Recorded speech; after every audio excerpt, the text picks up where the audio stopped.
What's up, everyone? It's Dakota, and welcome back to another Modern video. And just for a second, I want you to think of some of the most hated archetypes in Modern. You know, the few that come to my mind personally are stuff like Tron. You have like the burn decks, but there's one that we haven't seen a while in the current metagame that has really fallen off from the early days of the format and even to the mid to late 2010s and even into the 2020s. That is the Infect archetype, where Infect has been easily one of the most controversial mechanics ever conceived of, honestly, in terms of how it interacts with actually playing the game, where it just kind of feels cheap and, you know, your opponent just kind of is playing that different game than what you're doing. You know, obviously, it's not the most controversial mechanic. We have plenty of those, but it's the one that I think has seen quite the longevity in terms of how good it's been in the Modern format. And obviously nowadays you really don't see it, if ever, you know, because of a few different factors, of course, that we'll get to by the end of the video. But this is kind of going to be a mini history of the Infect archetype and kind of where it started and how it's evolved over time in the Modern format, why we don't see it anymore. So this is kind of like I'm going to say like a pseudo return of the Why Nobody Plays series, where, you know, we look over cards and decks that, you know, for one reason or another at one point, whether for how short or how long, decks or cards that were probably at the top of the metagame, decks that you were almost guaranteed to see, cards that you were almost guaranteed to see, things like that, and kind of explain, you know, how they got started, why they were good back then, and kind of like look at the history of how it has evolved over time, ultimately getting to the part where we are now, where it sees very little to no play.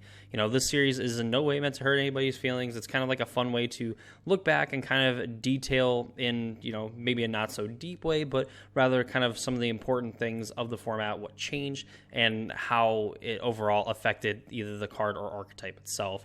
Again, no need to like hurt anybody's feelings. If like Infect is like one of your favorite archetypes to play, or was one of your favorites, what have you, you know, it's definitely not meant to do that in any way. And of course, I know that, you know, that there is no Infect players at all. You know, I'm sure there's people that are still playing it. In fact, I actually found a deck list, I believe from 2024, where someone actually had a pretty reasonable result. I think a very good result actually with Infect. So, but we just don't see it in the way that we used to, you know, back in the early days of Modern, you know, and by the early days, I mean like probably within like the last like 10 years and things like that.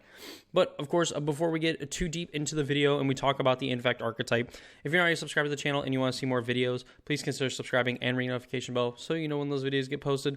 I do a lot of Modern Pioneer and longer form videos such as this. So again, if that interests you, subscribe to the channel, check out more videos, and of course, stay for the Casual Spikes podcast that goes up on most Saturdays. Apparently my real job thinks that I'm important enough to work, so we're behind on episodes, but you know, we still have plenty over there for you to binge watch. It's stuff that interests you, where we talk about basically the current RCQ season and things happening in competitive Magic. So with that all the way, let's go ahead, let's take a look at the humble beginnings of the Infect archetype. So for a lot of players, we think of the Infect archetype as being kind of like base green, and we're going to be getting to that. So you're probably wondering why you see a Progenitus on your screen, like a Pact, a Negation, Telarios. Dakota, this isn't Infect. Well, it is. This is actually from the very first Pro Tour in Pro Tour Philadelphia back in, I believe, 2011. And this is Sam Black's mono blue Infect deck. Now, there's quite a bit different from here going on in this Infect deck than, you know, a lot of the other future Infect archetypes that we will see. And this is actually kind of interesting because, again, this is the kind of like first Infect deck that we've had, and it plays nothing in the traditional sense of how we would actually play, you know, Infect nowadays. So this deck only played 8 Infect creatures total, and 4 of them were Inkmoth Nexus. So Inkmoth Nexus is a land, taps for a colorless mana, and you can pay 1 mana to turn into a 1/1 Blinkmoth artifact creature with flying and Infect until end of turn. It is still a land. We see this a lot. We see this a lot in the like hammer decks, where this is like a way that they can win the game on like turn 2. You know, and this deck, the same way, if you play an Inkmoth Nexus, you can win the game on turn 2. And then Blighted Agent, which is a 2-mana 1/1 that has Infect that is unblockable. So essentially you have 8 Infect creatures, both very evasive, one with flying, one that just absolutely can't be blocked. So there's a lot of moving parts to this deck. While we're used to seeing kind of like the mutagenic growths, we're used to seeing the Might of Old Crosas, maybe even the scale ups and things like that for this deck, depending on how new you are to the Modern format. This deck won with a now banned card in the format, and has actually been banned for a while, in Blazing Shoal. So Blazing Shoal is like the cycle of shoals from I think this is Betrayers of Kamigawa. And it says, for a double red and X, you may give a target creature plus X plus O until end of turn. Pretty simple. Obviously, we're not making, 11 mana to give our creature plus 9 plus O to give us the 10 poison we need to win the game. We are instead using its alternate cost of removing a red card with converted mana cost X from your hand from the game, rather than paying Blazing Shoal's mana cost. So I hope that explains the Progenitus, because if it doesn't, then I have no hope for you. So Progenitus is 2 of every color, has protection from everything, like this legendary creature that is definitely legendary, not only in name and card type and whatnot, but just legendary as like a creature, from the fact that it's protection from everything, and is apparently a rules nightmare for a lot of new players. But essentially, Progenitus, and down here, the 4 copies of Dragonstorm, which is a 9 converted mana cost, allows you to search your library for a dragon and put it to in play, then shuffle your library, and it has Storm. There was like a Dragonstorm deck like way back when, where you get like Bogard and Hellkites and things like that. But this card serves only the purpose to pitch to Blazing Shoal. So basically, you have 4 Blazing Shoals, and then you have 5 cards that you pitch to Blazing Shoal to give your creature at least plus 9 plus O and end the game. And then that's it. Both of your creatures have 1 power. You only need to add 9 power to it to make it lethal. And while we're used to kind of like these nickel and dime kind of, Infect decks where, like we basically can pick and choose when we go for it, this deck was all in on dealing your opponent 10 points of Infect. And it had some pretty neat ways of protecting, essentially your combo, and actually ways of setting it up as well. And it went pretty deep. I spent a lot of time just trying to figure out how we can trace all the lines and stuff. So we'll start with Tolaria West, a card that we're kind of used to seeing in Titan to go get Summoner's Pact. And funny enough, there's a Tolaria West and Summoner's Pact in this deck. But with Tolaria West, you can transmute it for 1 and 2 blue. You discard the card, and you search the library for a card with converted mana cost 0. You reveal it, put it to your hand, shuffle the library, and you can only transmute as a sorcery. So Tolaria West can go get an Infect creature, Inkmoth Nexus. It can go get either Pact of Negation or Summoner's Pact. So Pact of Negation, pretty straightforward. You counter a spell, and then you have to pay 5 mana. We know that for a lot of the packs, at least back in the day, and even in cases now when you see them, the players playing them have no intention on actually paying that cost, because they're normally going to end up winning the game that turn, outside of Amulet Titan with Summoner's Pact, because they can either win the game, or if they can't necessarily win the game, they can just be set up to pay it and still for the most part be able to kind of enact their combo. But again, transmute Tolaria West, you go Pact of Negation, Summoner's Pact. Summoner's Pact can then go search for a green creature, the only one being Progenitus, which means that then we can then pitch it to Blazing Shoal. Just with how deep, Sam actually went into this archetype. So there's Tolaria West. The other card that we have is Muddle the Mixture, which is double blue to counter target instant or sorcery spell. So it's pretty good at interacting with your opponent if they're trying to, Lightning Bolt or Path to Exile your Infect creature.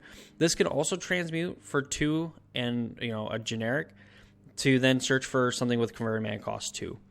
Which means that your shoals and stuff, you're able to go and pitch your Muddle the Mixture to get these. So Blazing Shoal obviously is our win condition. Disrupting Shoal is essentially a free counter spell with kind of the spells that we care about countering. You can go get things like Peer Through Depths. So let's let you look for an instant or sorcery card. So this could help you dig for your Dragonstorm. Maybe, and if you don't find it, then getting Ponder, Preordain, and Gitaxian Probe to potentially look for what you need. Snapback kind of plays a dual role where you can pitch a blue card from your hand rather than paying its mana cost, and you unsummon a creature. So you could do this on your own creature to kind of protect it from a removal spell if you don't have any counter spells, or if your opponent has a flyer, you can snap it back to their hand. and then you can get in with like your Inkmoth Nexus. Again, like these cards also, Muddle the Mixture getting Disrupting Shoal. We have a decent amount of ones where we have, 10 1-drop cards just right here in Ponder, Preordained Probe. You have 4 Spell Pierce, so you're able to kind of like pitch these to Disrupting Shoal to counter some 1 and 2 cost cards. And again, like some of the notable ones that we have in the format are like, Lightning Bolt and Pat's Exile that are like really efficient in what they do, and obviously are able to deal with all of our Infect creatures pretty easily, along with things like Go for the Throat and I believe Doomblade. I don't know if it was legal yet in the format, but I believe at least Go for the Throat doesn't get rid of Inkmoth Nexus, but it does kill Blighted Agent. But these are ways that, we have the right kind of curve of cards to pitch the Disrupting Shoal, where we can go Blazing Shoal, pitch a Progenitus, target our creature, and then our opponent goes to Lightning Bolt and we Disrupting Shoal them, and more than likely win the game from there. This deck was lean, it was mean, and with, again, having, 8 great cantrips in the main board and Ponder and Preordain. I mean, we recently just got Preordain back. But we had both of these cards in the format, and only playing 2 Probe as well. Like, we all know that this card is super busted. Getting to pay 2 life to essentially check if the coast is clear on your opponent, and then getting to draw a card for your troubles as well. Paying 1 mana, is fine for this. It ends up being like a worse peak, but paying 2 life for this, and you are almost always paying 2 life for this card, was just absolutely, it's insane. Like the fact that this card was legal and people were not playing 4 copies of this like immediately is absolutely nuts. But this deck got I believe 3rd and 4th place, lost in the semifinals to the counter cat deck by Josh Hutter-Layton. I believe the archive for this match of Mono Blue Infect versus Josh Hutter-Layton's counter cat deck is on YouTube. I don't know if the entire top 8 is, but I know specifically that matches, and you can definitely see like the power of this Mono Blue Infect deck. Obviously, it didn't end up actually winning the event, but the seeds were planted for the kind of Infect deck that we were looking at. I think it had definitely proven itself that this was a very good deck. The fact that it had fast kills that you can end up using all of your mana and still protect your creature, with abusing like some of the free spells, again, like Disrupting Shoal, Snapback, even, being at points where you could leave up mana and you can Muddle the Mixture, an opponent's counterspell, you could Spell Pierce, again, kind of staying lean in that sense where, you can like play a Blighted Agent and then attack, and then like you had access to, Spell Pierce, Disrupting Shoal, what have you. Obviously, I had access to turn 2 kills, turn 3 kills with a Blighted Agent. Kind of the degenerate things that we were doing in Modern back then with things like Cloud Post. We had Splinter Twin, just in the top 8 of this, there was Splinter Twin, Pyromancer's Ascension, what we would know as the, Storm decks. We had Mono Red Affinity, where we know like Affinity was actually very good back then. So this deck, piloted by a great player in Sam Black, and, found its footing very early, and, was 1 game away from making it to the finals. Who knows if it could have beaten Splinter Twin? It might have been able to, just because it might have been fast enough, and, there was only really, Spell Pierce, I can imagine, is like kind of bad for this deck, but not entirely either. Just decks that are able to kind of play lean and do their thing. But, this deck was kind of fun to watch, like actually play and do things. The sideboard, kind of teched out. Like Jace Bellerin, it was like a sideboard card back then. Trick Bind, more blue cards that kind of like up your costs, and like Slaughter's Pact to like get rid of like creatures like Spellskite and whatnot.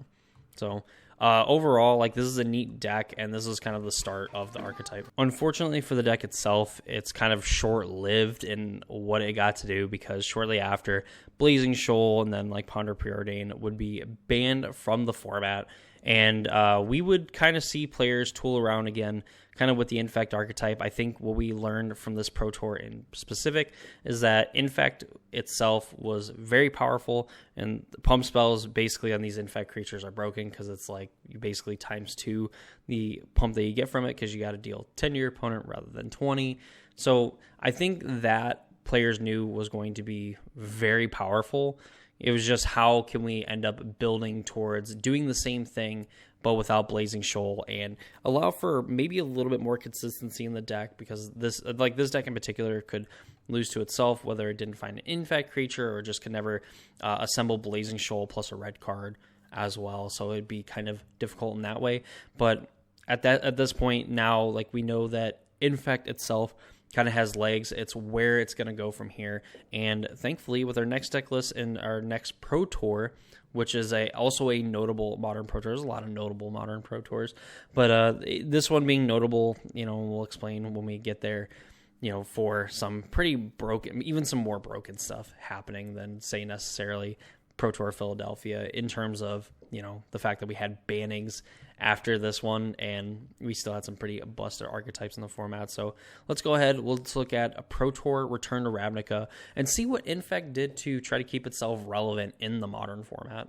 So fast forward a year later, about a year and a half later, I guess to be exact, we kind of see the evolution that Infect has taken to continue to be a big player in the Modern format.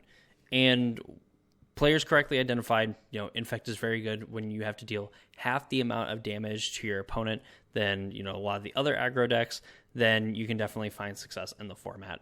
However, we know that we can't really be mono blue anymore. We've lost kind of our explosive way of just outright winning the game. And now we have to figure out how we're going to win the game, because we're probably not going to win just playing, an Infect creature on turn 1, Infect creature on turn 2, and then trying to attack in a format that has Lightning Bolt, Path to Exile, Go for the Throat, even things like, I believe, Ultimate Price was in Return to Ravnica.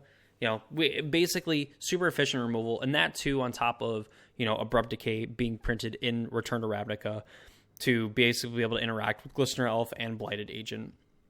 So we have to figure out how the heck we're actually going to make it so we can play Magic and be able to play this deck. So the deck decided to pick up green, where it gets access to, obviously, some dual lands. You get access to some fetch lands in Misty Rainforest and Verd Catacombs, which will kind of pair well with cards like Groundswell that care about you playing a land because you can give a creature +4/+4. Green also gave you access to Glistener Elf and Noble Hierarch, and of course the green pump spells and things like that. So Glistener Elf was a 1-mana Infect creature that obviously probably the worst of the two the two other creatures that are in this deck that have Infect, mainly because Blighted Agent obviously couldn't be blocked, so your opponent really couldn't interact with it unless they had spells, and Inkmoth Nexus just absolutely flew over, ground stalls to basically be able to win the game. So Glistener Elf definitely was a little bit more work. That said, this did enable later to have some turn 2 kills with this card, because this deck and Kelvin Chu, who made the top 8 of Pro Tour Return to Ravnica in the Eggs format, wasn't playing cards like Mutagenic Growth, so this deck definitely had a lot harder of a time doing it. I believe it's kind of impossible to win on turn 2 with this list, but, turn 3 was definitely pretty consistent. So with green, we got the Glistener Elves, we got access to Pendelhaven, which, while being like an offensive option, was not the best because it only gives your creature like +1 power. I mean, it does technically like halve the clock, so instead of hitting your opponent 10 times, you only have to hit them 5 times.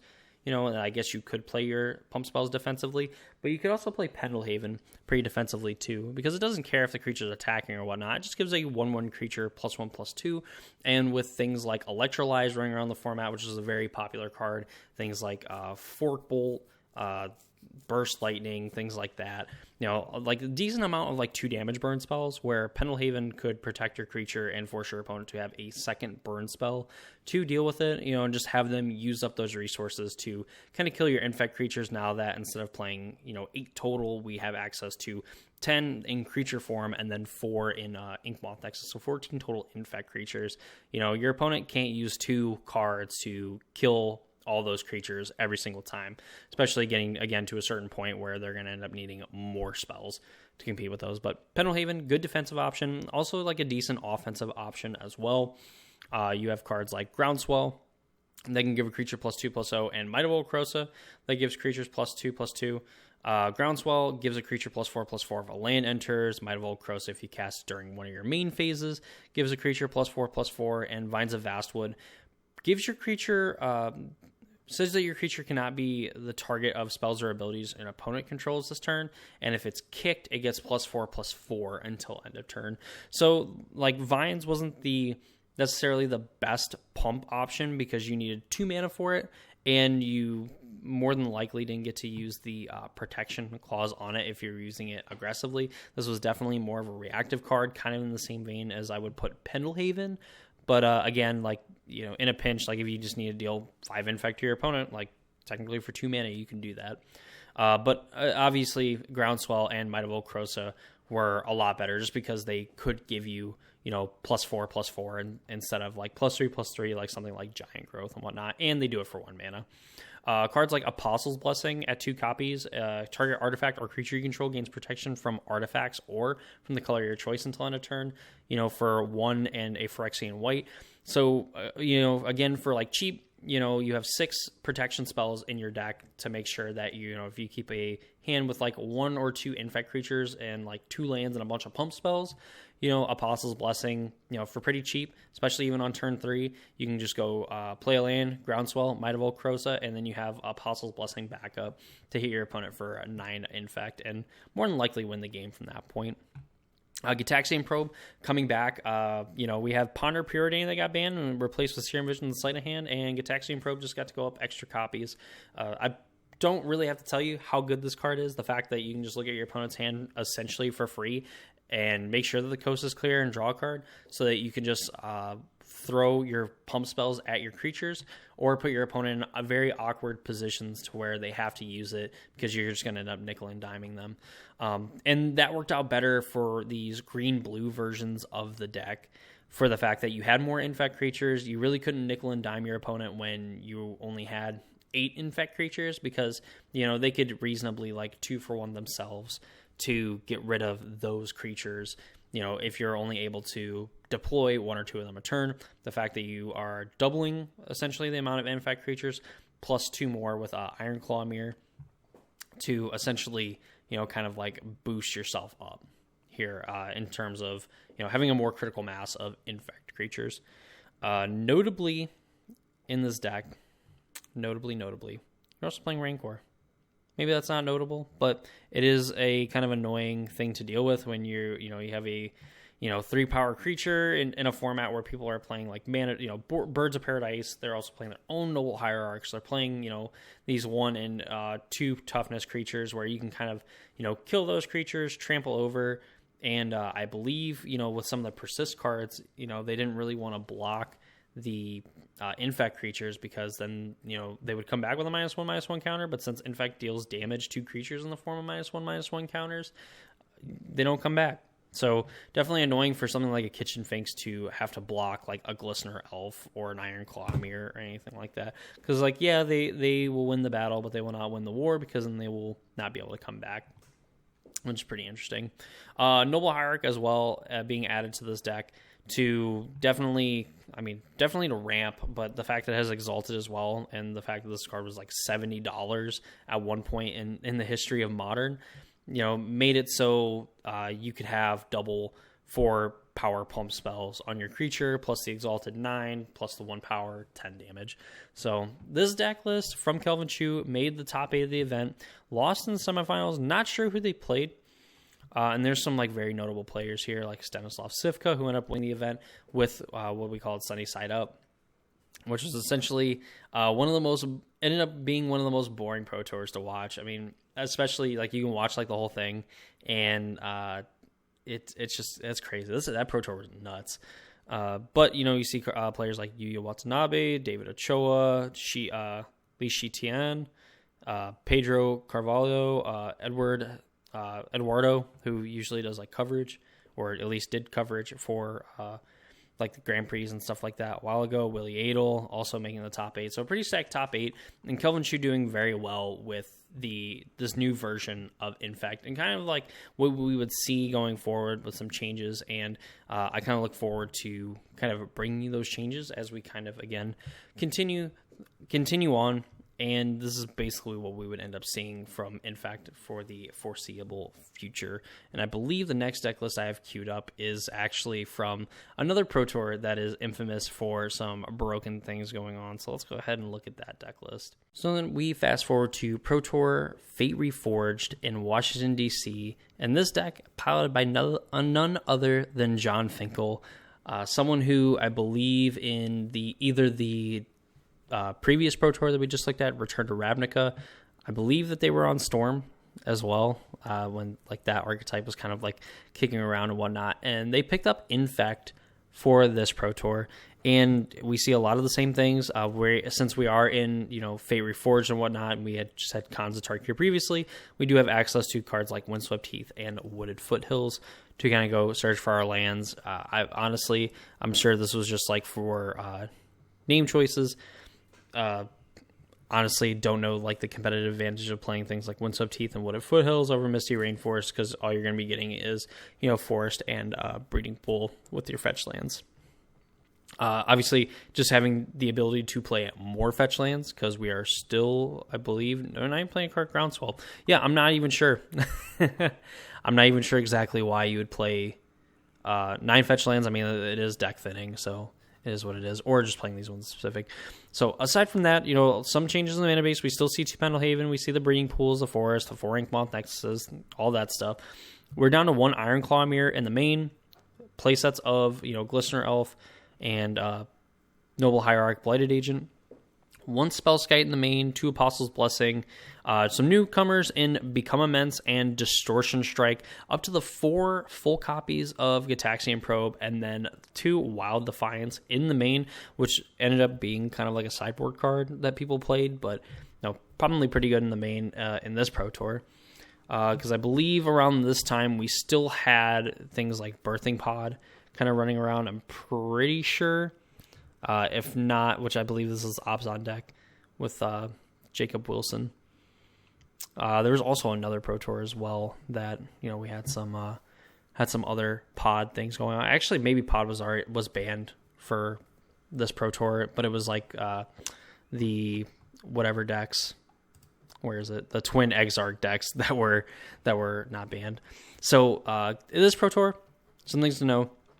As we kind of saw in the drop down, Twin Exarch ended up winning. Bloom Titan was definitely the big deck of the weekend, because it was just absolutely nuts. The fact that with Summer Bloom and it being at full power, it just absolutely dominates. And you know what? Some like 9 years later, it's still absolutely just wrecking people in Modern. So with some of the additions to the deck, Spellskite was definitely a choice for, like the twin decks where you could redirect their Splinter Twin onto a Spellskite. You could also redirect like removal spells and stuff like that to Spellskite as like another layer of protection for your Infect creatures. Back to the same suite of pump spells in Might of Old Krosa, Vines of Vastwood, which again, like the protection is just pretty valuable on top of just being able to, again, for 2 mana, also pump and protect. Mutagenic Growth is another spell that we see kind of make its way into the deck. We referenced it in the previous deck that we looked at. And now it's seeing some love here. Again, when you just play like a Glistener Elf on turn 1, and turn 2 you go like Might of Old Krosa, Mutagenic Growth, that's 11 damage to your opponent. Or like a double Mutagenic Growth, Might of Old Krosa attack with like a Noble Hierarch in play. Like that is something that you can open up if you have like double Mutagenic Growth. You can cobble together some kills from here. Adding Distortion Strike to the deck, giving a creature +1/+0 and unblockable this turn. The fact that it had rebound as well, if you weren't able to kill your opponent in 1 turn, you're able to kind of like hit your opponent for 2 with a Glistener Elf. So then they're at 2 Infect, and then Distortion Strike is going to give them 2 power. So you just need to find a way to add 6 power to it, which lo and behold, Might of Old Krosa plus Mutagenic Growth ends up winning you the game. Other things, like Become Immense being a huge one, for 6 mana, you give a creature +6/+6, but it had Delve. So you can essentially pay 1 green, and you have, 4 Gitaxian Probe, 1 Sleight of Hand, just playing like your pump spells, or even like your opponent like killing your creatures.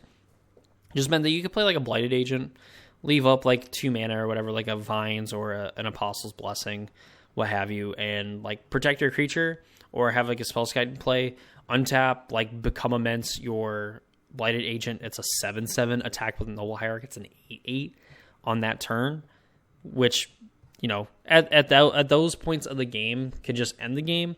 On top of this, again, being probably one of the most efficient pump spells that you could play, as long as like your graveyard had some cards in it. You know, even for 2 mana, like giving your creature like +6/+6, when you look at things like Vines of the Vastwood, where you would get, you know, +4/+4 and protection, become immense, again, giving you that relevant protection against like the damage spells and things like that. And I think this is a good time too to kind of teach a lesson of kind of why Infect felt like really dirty to like play against. So for a lot of like newer players, they don't want to take like any Infect or, you know, things like that, where it's like as soon as you get Infect counters, you feel like your opponent is just going to win the game, whether it's 1 or it's 9, you know, whatever. You know, they got to deal the 10th poison, they got to get the last point of life, what have you. So there was a lot of common mistakes made by like newer players and even some, you know, I would say veterans of the game, where you try to interact with Infect in the attack step. And that is no bueno. For a lot of the reasons, you know, we talk about, you know, having Lightning Bolt as like a way to interact with them. And now in these versions where they have like Vines of Vastwood, where they attack with like a Glistener Elf, they get a pump from a Noble Hierarch. You know, it's a 2/2, and you're like, I don't want to take 2 Infect. I'm going to Lightning Bolt this Glistener Elf. Well, now they Vines of the Vastwood kicked, so now you're taking 6 Infect, and essentially they countered your burn spell as not good.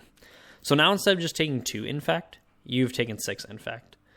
Where for a lot of players, it's a lot easier to just kind of like take the Infect if it's not lethal, and then try to interact with them on the end of their turn.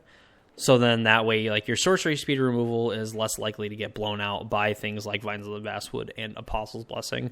And it's kind of a lesson that, you know, we can take into account, like nowadays, you know, where we see a lot of like slick shot show off aggro decks, and even some of like the Boros like aggro decks that we see in Pioneer, where if you just kind of like tap out to kind of like deal with their creature, and then they're able to like give it indestructible and hexproof, and then, you know, throw another amount of like lethal pump on top of it, you know, something of that effect, then it ends up being like all she wrote. Like the game's over, where they wouldn't have necessarily went for it because they have to respect it. So there's like this kind of cat and mouse game between Infect and more interactive decks.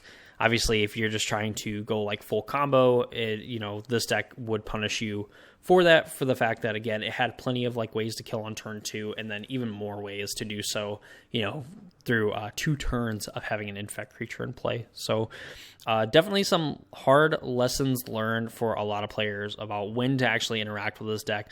Basically, like, nullify their pump spells, force them to have to play them defensively. Yes, if they're able to successfully counter, whether metaphorically or literally, all of like your burn spells and your removal spells, they're going to have to do it and nickel and dime you in like the Infect department, you know, rather than, you know, getting to just deal all of their damage in 1 or 2 turns. That's what, you know, at least from like the flip side of the Infect player, like having cards like Pendelhaven and Noble Hierarch were very good, because they didn't you didn't have to commit spells to Glistener Elf, Blighted Agent, or whatever. You could just play a Blighted Agent on your turn, your opponent does nothing, you know, you untap with like 3-4 mana, you just pump with Pendelhaven, you attack with a Noble Hierarch, that's 3 damage every single turn. The game is over in 4 turns, and if your opponent decides to interact with it again at the wrong time or whatnot, or just doesn't have enough interaction or any like hard removal for those creatures, they end up losing the game. And that's kind of where Infect would thrive. And of course, with things like Wild Defiance, you were never going to be able to burn out a Blighted Agent, and with Wild Defiance, you were able just to play 1 mana Vines of Vastwood and just be totally okay with it. Spell Scout, again, just getting to redirect and stuff, made things very annoying. And that said, at this Pro Tour, you know, Infect did not make the top 8, even in the hands of probably one of the greatest Magic players of all time, in John Finkel. But nonetheless, this was still an archetype that could punk your opponent out if they stumbled at her for any reason, or if they tapped out at a time where it was not opportune for them to tap out. And, you know, again, just punished like new players, punished even some of like the, you know, intermediate players playing the format. And it was a deck that felt very rewarding to play it, and was kind of like Burn in the sense that I think, you could pick it up and play it. And if you just like throw pump on your creature when you're like, oh, hey, I have lethal, like I'm just going to go for it, that some amount of the time, maybe like 50-50 at, probably maybe even 50-50 back then, at like the worst case, you end up winning the game on the spot. And if your opponent has interaction, like, well, you have enough redundancy that you're going to be able to kind of rebuild from that position. But like even back then, there's definitely a lot of play to it. As I was just talking about, you can just hit, like these versions of the decks, you can hit your opponent for 2, 3, 4 Infect a turn without committing any spells to the board and using those cards to just protect your creatures on your opponent's turn or maybe at the end of your turn. Along with like some of the other tech choices that John Finkel made for the event, and you still be in a pretty good position. So, that Infect just continues to kind of evolve from that point, and we're going to take a look at Infect, and another infamously broken Pro Tour, which I'm starting to think that Modern might have a problem as far as like Pro Tours, at least back in like the 20, from the inception of the format to like the mid to late-ish like 2010s and stuff. So let's go ahead and take a look at that deck. So here we have infamously busted Pro Tour Oath of the Gatewatch, and to be fair, if you were a person that was like not playing Eldrazi at that event, you were just absolutely playing the wrong deck. So unfortunately for Martin Yuza, definitely Infect was not very good with all like with all the Chalice of the Voids kind of running around where your opponent, we had Simian Spirit Guide at the time, so you could just Chalice of the Void on one before your opponent really got to do anything. And, for this deck, we've seen all the 1-drops of this deck and through the different iterations and stuff. Pretty hosed if you had a Chalice on 1 on the play against Infect. But of all the decks that were kind of able to potentially combat Eldrazi, if it didn't have Chalice on 1 on like turn 1, you could just play, you can play a Glistener Elf, whatnot, and then find a way to actually be able to win the game. This deck had a more critical mass of creatures, thanks to kind of like the presence of like Gut Shot and stuff like that, seeing play in some of the main deck and some of the sideboards for a lot of the, Eldrazi mimics that were, 1 toughness that you can end up killing before your opponent got to kind of like turn them into 4/4s and 5/5s thanks to Thought-Knot Seers and Reality Smashers and the like. So essentially, if your opponent didn't get to do like the broken Eldrazi thing where they got to play Eldrazi Temple, exile Simian Spirit Guide, play like a Chalice on 1, you had a very good chance of potentially coming out and winning the game. So having another like kind of like a critical density of creatures, we have Plague Stinger, which is like a 2-mana 1/1 Infect flyer. We have still the Blighted Agent, Glistener Elf, and the 4 Inkmoth Nexus. Our mana base is now kind of helping out with like 1 Overgrown Tomb, so we can actually play like the Plague Stingers, and I believe maybe some black cards on the sideboard. I guess like if you decide to actually pay the colored cost on Dismember. So looking through the deck list as well. We see less mutagenic growth in the deck. Still 4 Probe, 3 Become Immense. We have Apostle's Blessing, Vines. Rancor makes its way back into the deck. We don't see the Wild Defiance, which might have actually been decent. I don't know if it would have been necessarily fast enough, but I actually been decent in a deck like this. And of course, like the same suite of pump spells. So again, we're kind of seeing this deck keep the same form. I think it's kind of like notable to like point this out that, again, this was probably one of the most broken Pro Tours that people have that's been played. And I remember like watching it that weekend and just having so much fun, just like watching like all the dumb stuff happen. But then like after the fact, like it kind of wore off. And at that point, like I wasn't even like really playing Modern. Like seriously, I just love watching like the Pro Tour and whatnot. But yeah, a lot of the same things going on. Plague Stinger just got to avoid a lot of the big ground creatures that the Eldrazi deck had, on top of some of the other like kind of creature-ish decks as well. Like this was just like another creature to play in a format that was so dominated by, just having removal. Again, like Gut Shot was like another card that was really good. And even though like these creatures didn't like dodge Gut Shot naturally, again with like Pendle Havens and mutagenic growths and things like that, and of course your protection spells, you were able to do it, but it just hurt a little bit more because aside from like mutagenic growth, you were having to invest mana to protect a creature where your opponent just invested 2 life, kind of showing that Phyrexian spells are pretty broken just overall, aside from like the fixed version of some Planeswalkers that have Phyrexian mana in their mana cost. So Yeah, just something to kind of like point out.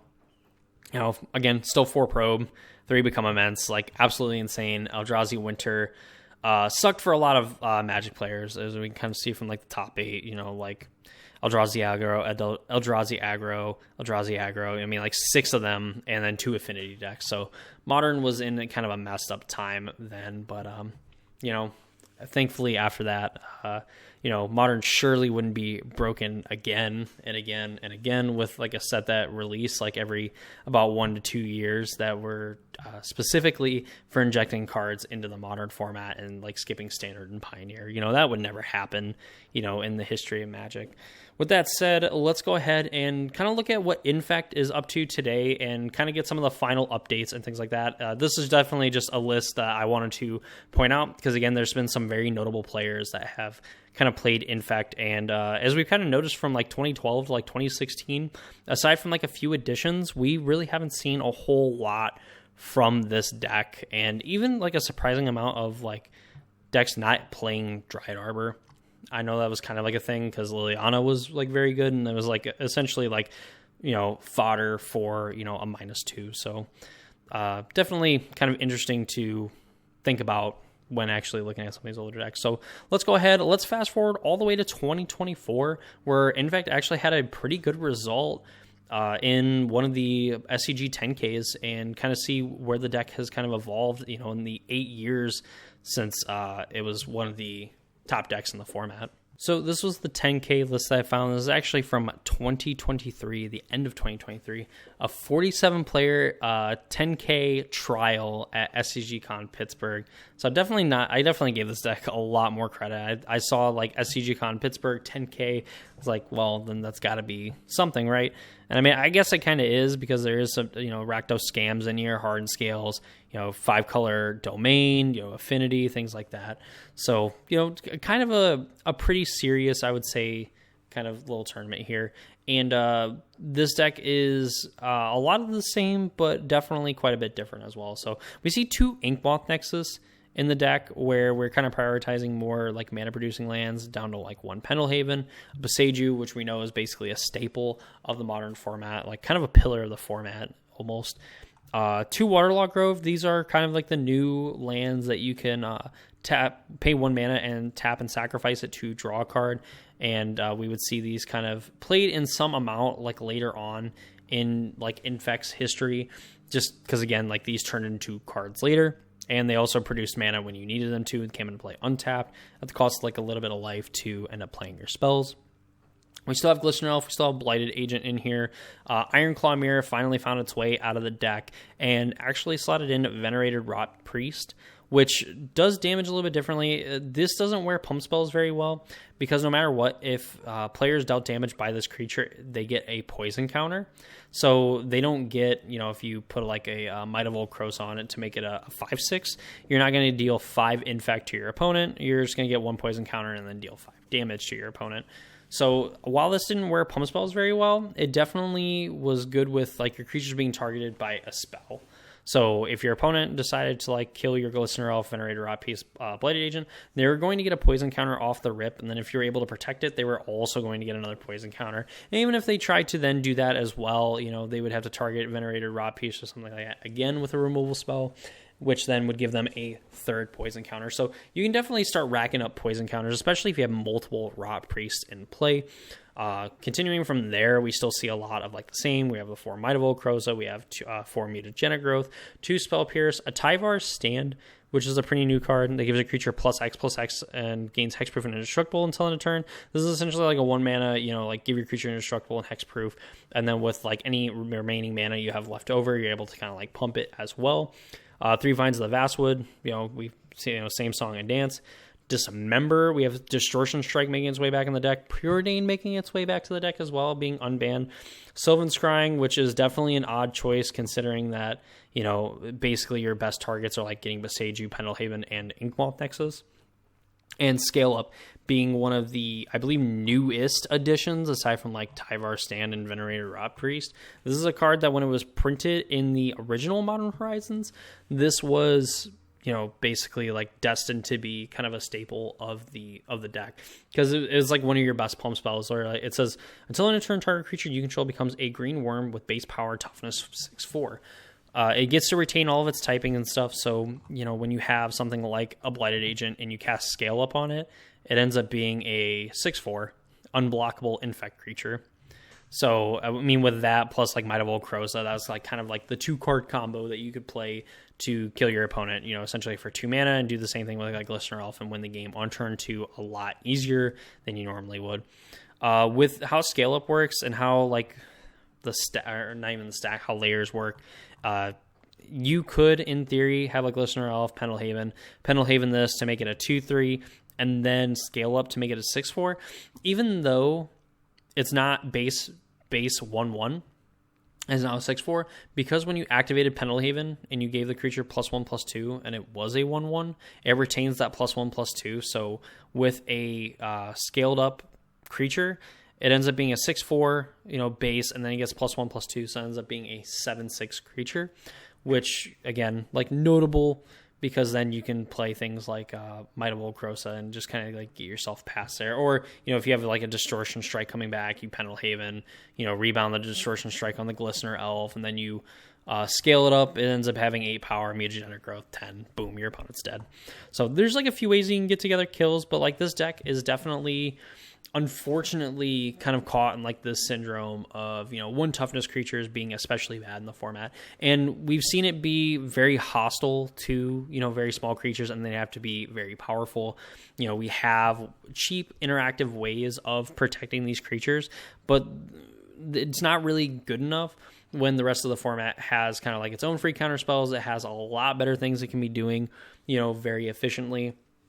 And while Infect has, throughout its history, retained the ability to just absolutely win games out of nowhere, punish kind of like the not so ingrained veterans of the format, and even some of those players as well, just because then you end up trying to kill one anyway, and you just make that misstep, and unfortunately, this deck has a very high chance of punishing you for something like that. So, I mean, overall, with Bowmaster, Wrenn and 6, and things like that, there's just too much going on in the format now. Even just like One Ring protection as well, to like have your opponent draw a bunch of cards, and then having different uncounterable ways to actually get rid of creatures.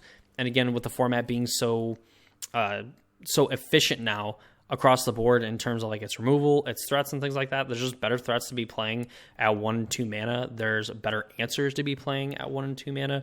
So Infect definitely needs to jump through a lot more hoops to kind of get itself going and get to a point where it can actually win the game through multiple pieces of interaction. Like, you really just want to hope that your opponent only has like 1 or 2 pieces, and we just have an infinite amount of 1 mana removal in the format that is just so good at getting rid of what your opponent has going on, that it's just tough. It's tough being an Infect player, and shout out to Randy, who always talks about wanting to like play this deck, and basically has to talk himself off the ledge here. I'm in for like mass chaos, so like I'd say go for it, but I definitely, as like a serious recommendation for like the modern format, I would not recommend Infect to anybody, just because, again, like you have like players that get a lot of value from playing like their removal spells, and like now the creatures and stuff are a lot better. So then like the creatures are also really good at getting rid of like the creatures in this deck. So unfortunately, that's kind of like our, where our story ends for Infect. Definitely an archetype that's hated by a lot of people. We talked about in the beginning of the video, like Tron and Burns, something that comes up. Storm is like another one people really don't like. And I think it's kind of good for just Infect, period, to be something that it is not good in Modern, only for the fact that, I think it just is like a pretty big feel bad for a lot of players. I would say maybe nowadays it's a little bit more acceptable, only for the fact that, again, people are kind of doing more busted things than, what Infect is doing, but that we know that Infect cannot come back, and we know that like Storm and things like that can. So unfortunately, it looks like Infect is going to have to stay on the shelves of the competitive history of Modern, and just kind of be something fun to maybe do at like FNM, or like play through a league and stuff like that, kind of play with it.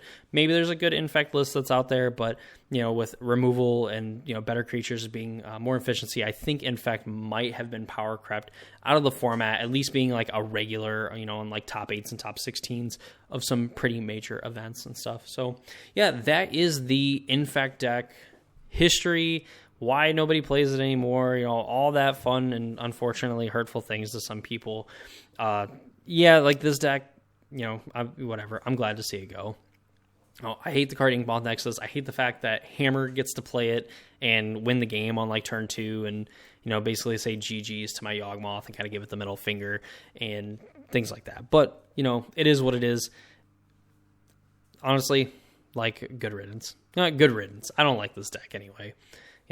But yeah, that is the history of Infect, and some pretty cool iterations, kind of the evolution of the deck, and kind of where we sit at now in 2024, where this deck just sits on the shelf and collects dust for like the one day you can kind of like dust it off and like clown on your friends who are like trying to get into the game and stuff. So that's gonna do it for me in this video. I hope you all enjoyed. If you did, please leave a like on the video. Comment down below if there's like another deck that you would like to see me kind of like run through the history of it and kind of do one of these videos on, or even a card that of beloved or not, like that was like a former format staple that has now kind of fallen by the wayside for one reason or another. I would take any suggestions in the comments down below. Subscribe to the channel for more videos, and I will see you all later.